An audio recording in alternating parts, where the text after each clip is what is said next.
Olá, graça e paz do Senhor Jesus seja com todos nós. Um ótimo sábado para todos. Hoje é dia 15 de maio de 2021. São 7 horas e 32 minutinhos. Estamos começando aqui mais um devocional. Hoje o tema do nosso devocional é inverso. Por que esse tema? Por que escolhi esse tema? Exatamente porque nós estamos falando sobre o estabelecimento do reino, né, da nação de Israel. Começamos lá desde a saída do Egito, falamos ali dos 5 primeiros, aliás, os 4 primeiros livros ali, os 4 livros que são chamados os livros da lei, da saída do povo do Egito e da entrada depois em Josué na Terra Prometida. Estamos vindo ali contando essa história desde esse momento. E a ideia nossa realmente é fazer um panorama geral de como que se deu a formação da nação de Israel e como a nação de Israel contribui para também o estabelecimento aí depois, né, da igreja a partir de tudo aquilo que foi construído na nação de Israel. Bom, hoje, segundo Samuel, capítulo de número 4 e também de número 5, além do Salmo 18, esses 3 textos juntos, interessante como que o Salmo 18 se encaixa assim perfeitamente, muitas vezes, naquilo que nós estamos falando durante o nosso devocional. E o Salmo 18 hoje tem tudo a ver com o que vamos falar aqui. Só para fazer uma contextualização, para você entender, 3 fatos marcantes, 3 episódios marcantes aqui nos capítulos 4 e 5 de 2 Samuel. O primeiro tema marcante é a justiça de Davi. Eu vou entrar melhor no assunto daqui a pouco, que esse vai ser o tema do nosso devocional de hoje, inverso. Mas Davi, ele é extremamente justo e ele não quer construir o trono, ou ele não quer construir o reino, da mesma forma como os reinos eram construídos. Então, quando alguns homens chegam para Davi falando que mataram o último descendente em condições de reinar, a Isbosete, tinha ainda Mefibosete, mas não tinha condições de reinar, Davi, em vez de aplaudir a ação daqueles homens, Davi faz o inverso. Davi pune aqueles homens como assassinos.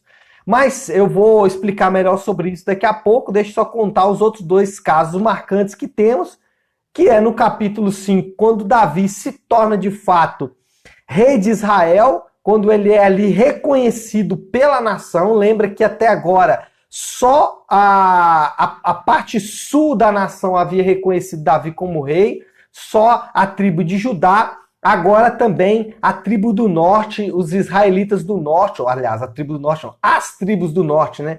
Os israelitas do norte agora também reconhecem Davi como rei de Israel. E aí é aquilo que ele era, o que antes era só rei em Judá, agora é rei de toda a nação. E o segundo fato marcante que nós temos aqui é a conquista de Jerusalém.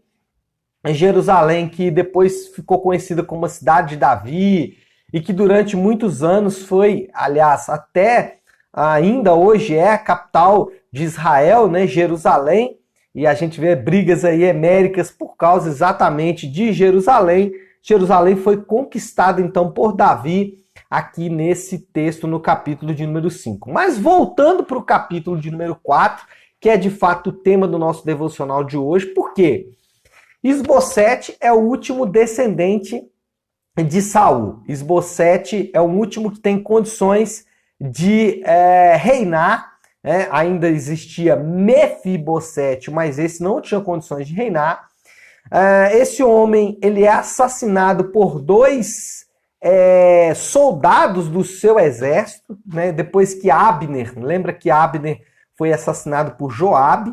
Depois que Abner é morto, esses 2 homens então pensam o seguinte: bom, a coisa vai degringolar mesmo, Davi vai assumir o reino, não tem jeito. Vamos fazer o seguinte, vamos obter uma vantagem estratégica, vamos assassinar Isbosete e vamos contar isso para Davi, porque Davi vai nos colocar em uma condição importante dentro do seu reino.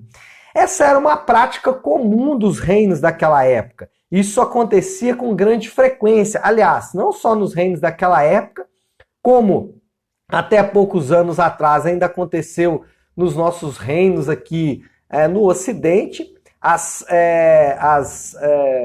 traições, os assassinatos, né? Essas politicagens, né? Mas não é esse bem o nome que eu queria falar, mas vai ficar sendo essa mesmo. Essas conduções políticas que aconteciam dentro dos reinos eram muito comuns. E esses homens, eles acharam o seguinte, não, como todo reino acontece assim, Davi também não vai ser diferente. Então, o que Davi faz? Davi, ele não aceita isso, ele fala, ó, isso é errado, isso não é certo. Por quê? Porque Davi, ele queria um reino diferente.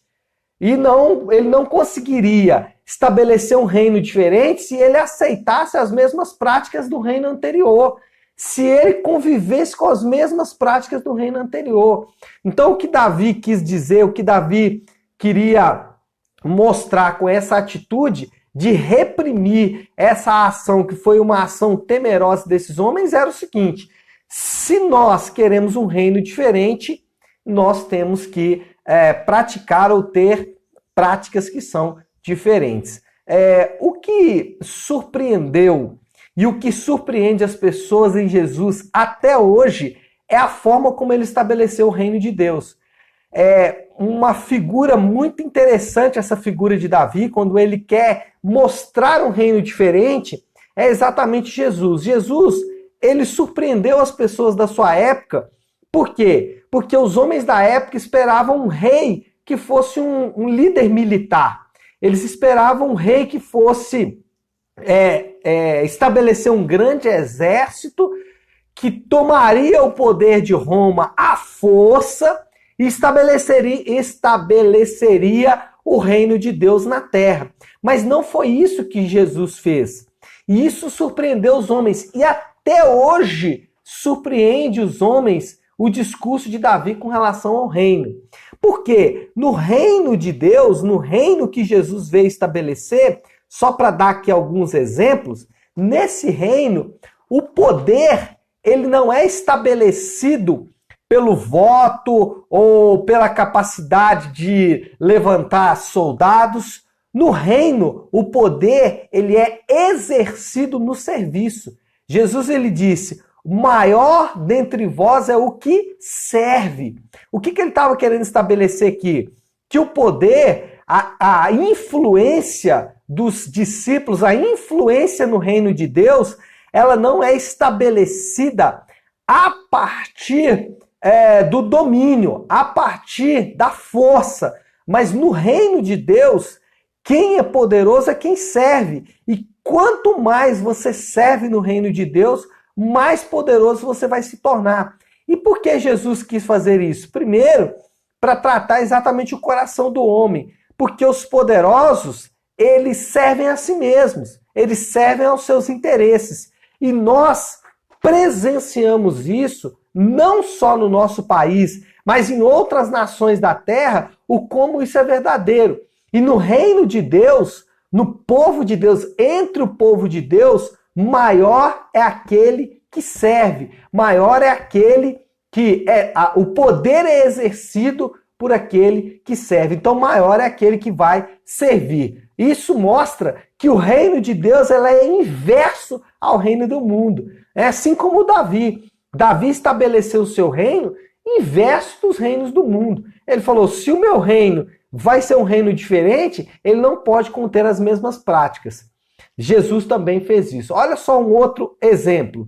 No reino de Deus, no reino estabelecido por Jesus, e isso causa espanto nas pessoas, no reino estabelecido por Jesus, o forte é o que é fraco.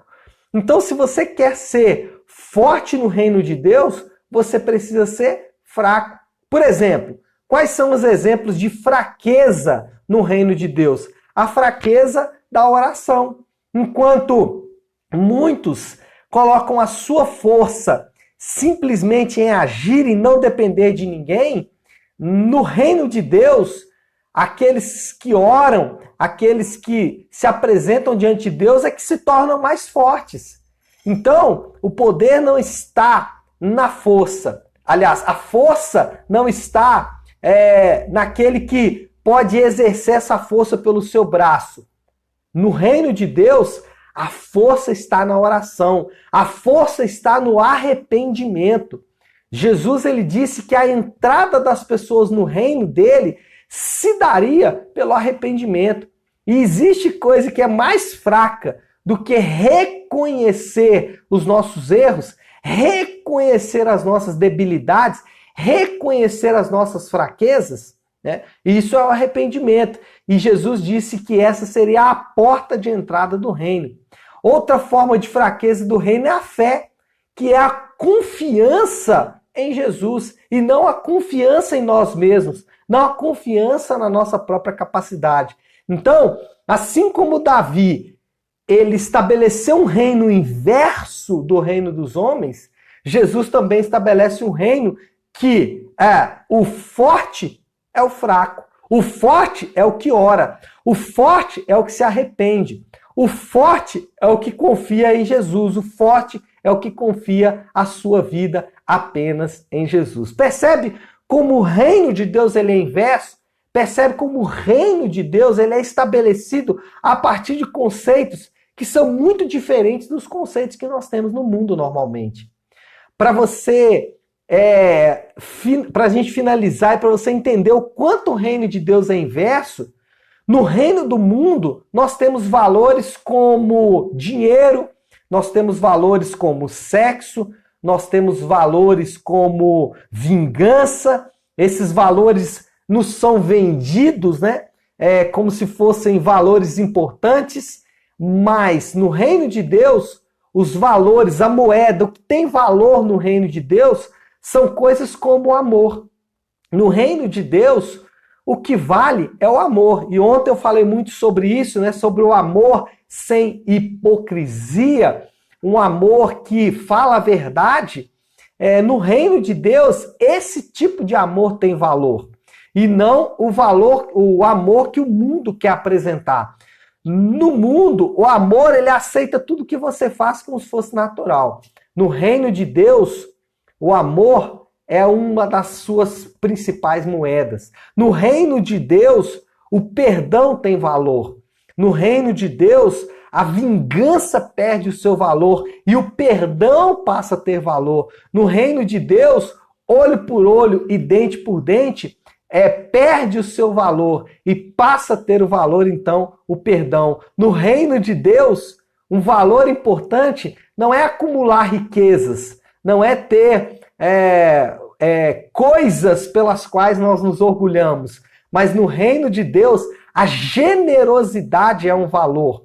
No reino de Deus, a entrega é um valor e não a conquista é um valor. Então você percebe em todos esses aspectos que eu falei do reino de Deus, que o reino de Deus ele é inverso ao reino do mundo. Quando Davi quis estabelecer o seu reino de forma diferente dos reinos da terra, ele estava nos apontando para uma realidade futura. Jesus também viria e estabeleceria um reino que é exatamente o oposto dos reinos desse mundo. E é interessante como que o nosso coração deseja um reino diferente. Como que o nosso coração desejaria viver em um país, viver entre políticos, termos políticos ou um estado que fosse diferente dos estados que nós temos na Terra. Quando nós temos um vislumbre desses estados, através de nações que são um pouco mais organizadas, o nosso coração se aquece. Ai, como eu queria ir para esse reino. Mas, na verdade, o nosso coração está desejoso do reino de Deus, do reino prometido. Já podemos começar a viver esse reino agora, mas esse reino ainda vai se estabelecer em sua plenitude, quando a promessa de Deus se cumprir, a nova Jerusalém descer do céu, e aí sim nós vamos habitar nesse reino eternamente. Então, o que nós precisamos entender é isso, que esse reino é uma promessa, vai se cumprir e nós já podemos começar a viver parte desse reino na terra. Não podemos desejar ser do reino, não podemos desejar o reino de Deus, esse reino que tem os seus princípios e valores completamente invertidos em relação aos reinos do mundo, não podemos desejar ser desse reino, mas não querer viver como residentes desse reino. Se vamos viver nesse reino de fato, e de fato vamos viver, devemos começar a vivê-lo a partir de agora. Então é isso, pessoal. Eu creio que já podemos orar com o nosso coração queimando, desejoso de estarmos quanto antes nesse reino poderoso de Deus na terra. Não é isso? Vamos orar então? Se você puder, pare aí o que você está fazendo agora e vamos juntos buscar ao Senhor para que, de fato, nós possamos viver esse reino dele aqui na terra. Vamos fazer isso? Se você puder, então, pare aí o que você está fazendo e vamos orar por um instante. Senhor nosso Deus, Pai de graça, Deus de amor e de misericórdia. Senhor, nós nos curvamos agora a Ti. Nós Senhor Deus, nos colocamos diante do Senhor agora, na certeza que temos, Pai, de que nós temos um novo rei. O nosso rei não é mais como os reis dessa terra. O nosso rei não é mais como os reis que nos submetem a julgos, Pai, de escravidão. Mas nós temos um rei que nos ensinou o amor, que nos ensinou a generosidade, que nos ensinou o serviço. Nós entramos pelas portas desse reino, pela fraqueza da oração, pela fraqueza do arrependimento, da fé. Nós nos achegamos, Senhor Deus, diante do trono do Senhor, na certeza que temos, Pai, de que o Senhor estabelece um novo reino na terra. Senhor, nós queremos, precisamos e desejamos esse reino. O nosso coração anseia pelo dia em que, de fato, esse reino será plenamente estabelecido na terra. Nós ansiamos e desejamos pelo momento em que viveremos esse reino na terra. Enquanto isso não acontece, Pai, nós podemos, em nossas próprias vidas, viver parte desse reino na terra, usufruir de parte desse reino, Senhor Deus, ainda nesses dias. Nós, Senhor Deus, nos aproximamos de Ti, Pai, na certeza de que temos, de que esse reino será estabelecido e que viveremos para sempre nesse reino. Oramos, Pai, para que já possamos viver parte desse reino nesses dias. Ajuda-nos, Pai, a viver essa realidade. Ajuda-nos, Senhor Deus, a implantar esse reino na terra. Esse é o nosso desejo, essa é a nossa oração. Também oramos, meu Pai, pelos nossos irmãos nessa manhã, irmãos que estão enfermos, irmãos que estão presos, Pai, a enfermidades nesses dias. Nós oramos para que o Senhor os cure nessa hora, Pai, que a graça do Senhor os alcance, que o amor do Senhor os alcance. Senhor, nós oramos também por aqueles que perderam entes queridos e que, Senhor Deus, precisam tanto, Pai, serem alcançados pela Tua misericórdia e pela Tua graça. Conforta o coração deles, Senhor. Essa é a nossa oração. Oramos também por aqueles que precisam trazer o pão para suas casas. Ajuda-os, Senhor Deus, para que eles possam, Senhor, em nome de Jesus, ter o suprimento do Senhor nesses dias. Senhor, nós te louvamos, nós te adoramos pela Tua palavra, pela revelação da Tua palavra e pelo entendimento que temos. Isso nós só podemos agradecê-lo em nome de Jesus. Amém, amém, amém e amém. Amém, pessoal? Bom, então é isso. Que Deus nos abençoe. Um ótimo sábado para todos. Amanhã nós temos Navion presencial e também online. Presencial às 10 da manhã e online 10h30 da manhã pelo nosso canal da Nave Sua Igreja no YouTube. Então todos estão muito convidados.